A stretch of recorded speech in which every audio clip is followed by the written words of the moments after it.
Cool. We appreciate it. We're talking red, white, and blue here because what we have to do, folks, is we have to take this country back, and we're going to start one little office at a time. And that one little office for me is president of the Alabama Public Service Commission. If you go to my website, Kathy2012.com, you'll see a pledge that I've put there. And that pledge, there are 3 points in there, and it gives you the crux of what I'm about when I get there and what I plan to do to start with. Now that's step one, okay? We're going to do some other good stuff in addition to that.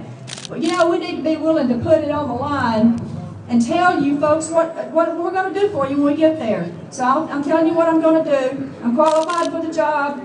I'm going to do the job. And as you can tell, I'm not a politician. I've never run for public office.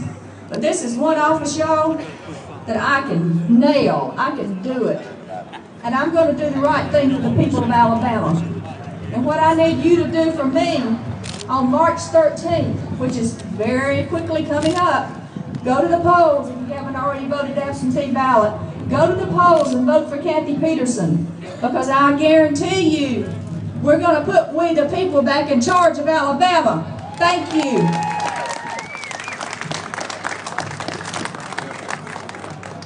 I'm also very honored to introduce to you a strong voice for conservative values in the United States of America, Georgia's businessman and former presidential candidate, Herman Cain.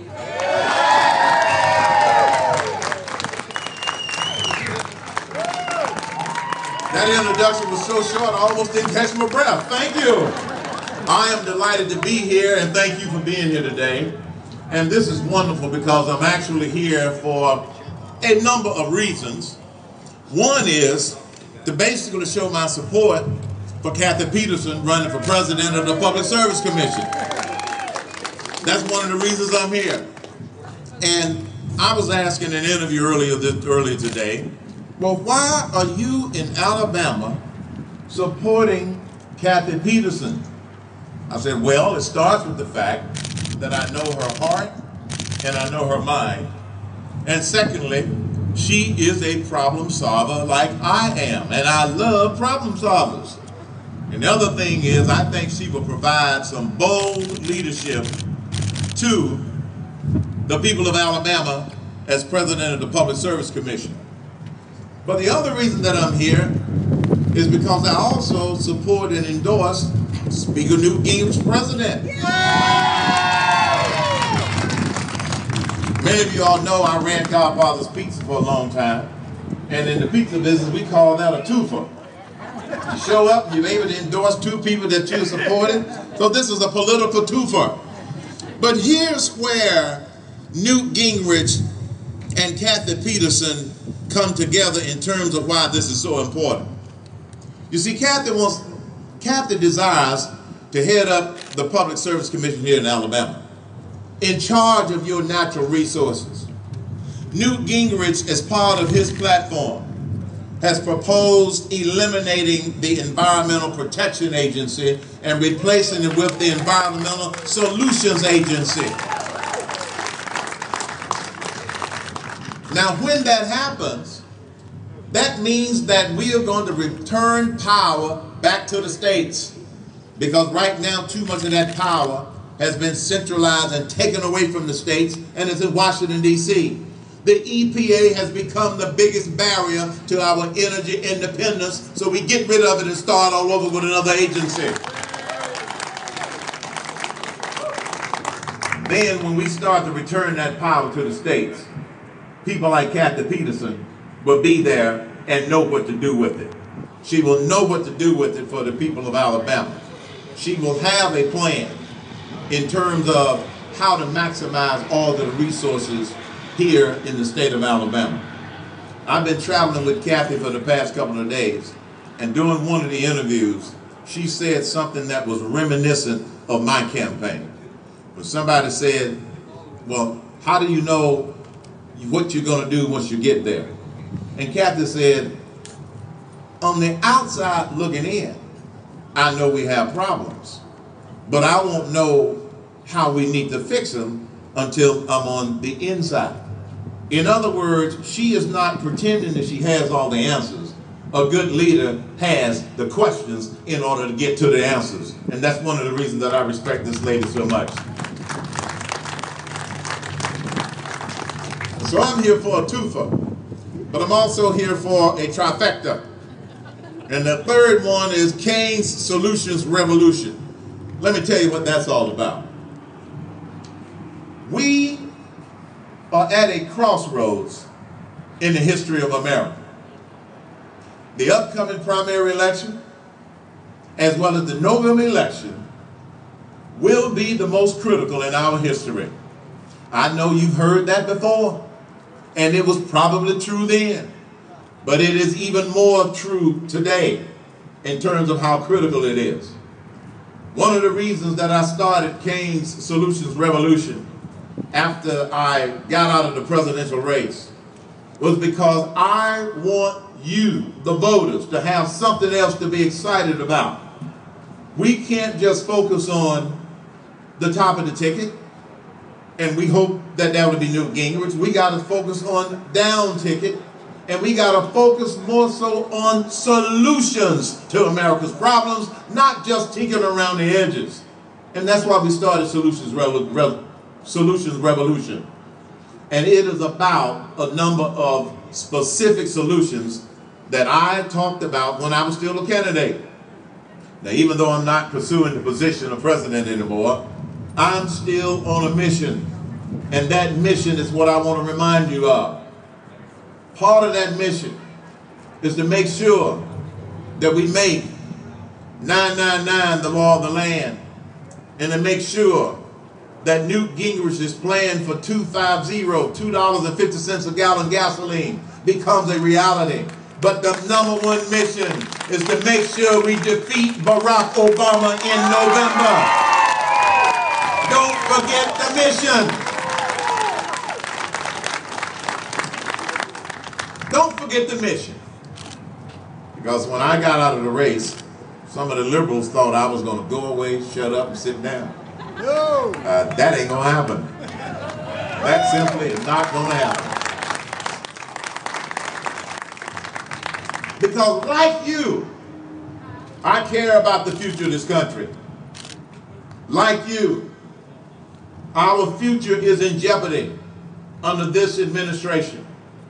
One of the reasons we at this crossroads is because if you look at history and you look at all of the great nations throughout the history of the world, the Roman Empire, the British Empire, the Russian Empire, they all failed for the same reasons: arrogance and too much government and apathy on the part of the people. Today in Washington, D.C., we have an arrogant president, too much government, and we cannot be apathetic in order to be able to save this country. That's what we got to do.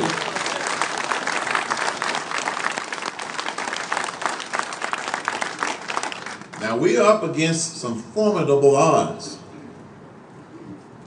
but so were the founding fathers. They didn't have a poll that said that everybody was going to jump on board. It only takes a few passionate people to bring about a movement. There was a few passionate patriots that started this country.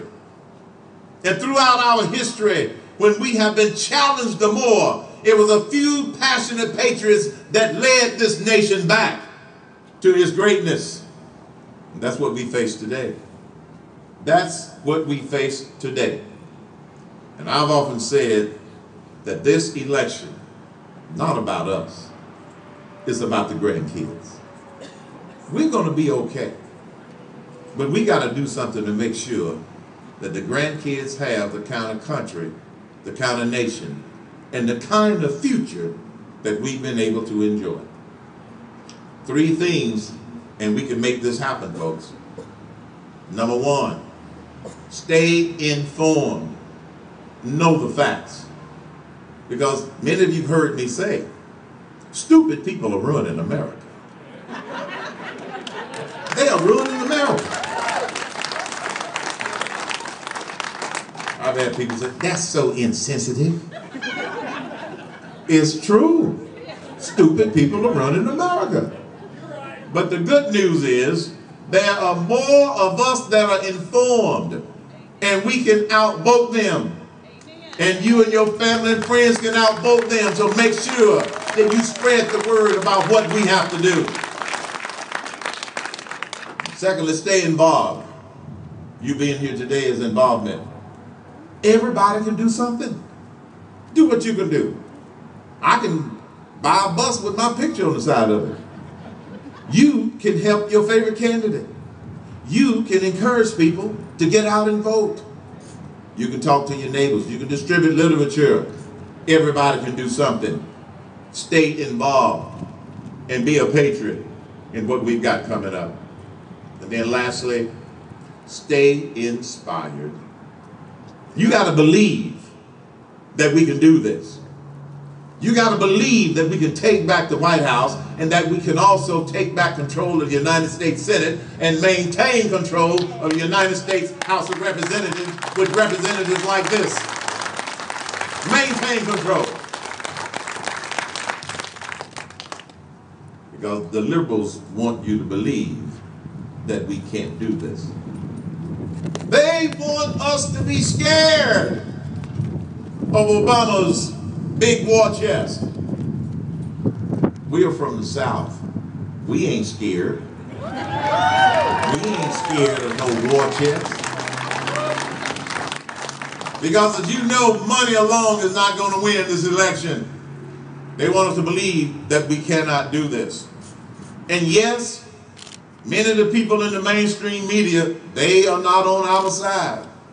We know that they look the other way too often when it comes to the failures of this administration. But the American people are waking up. There is a movement going on in this country that they are trying to marginalize. And you're part of that movement.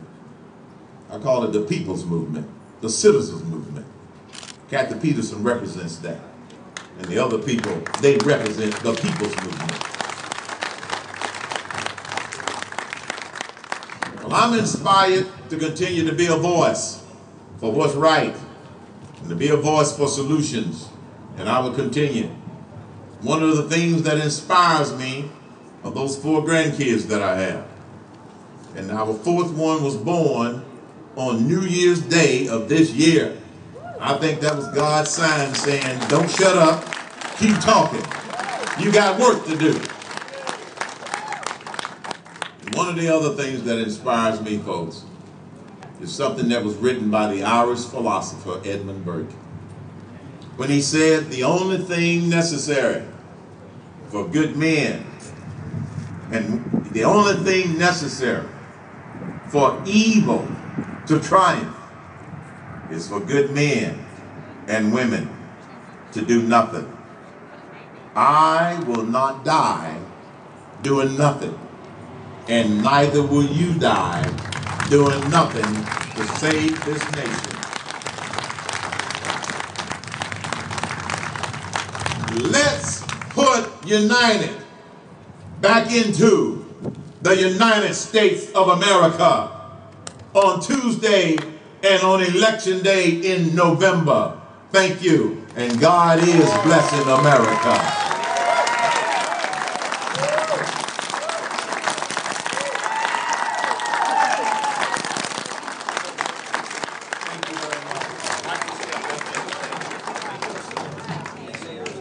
Careful. There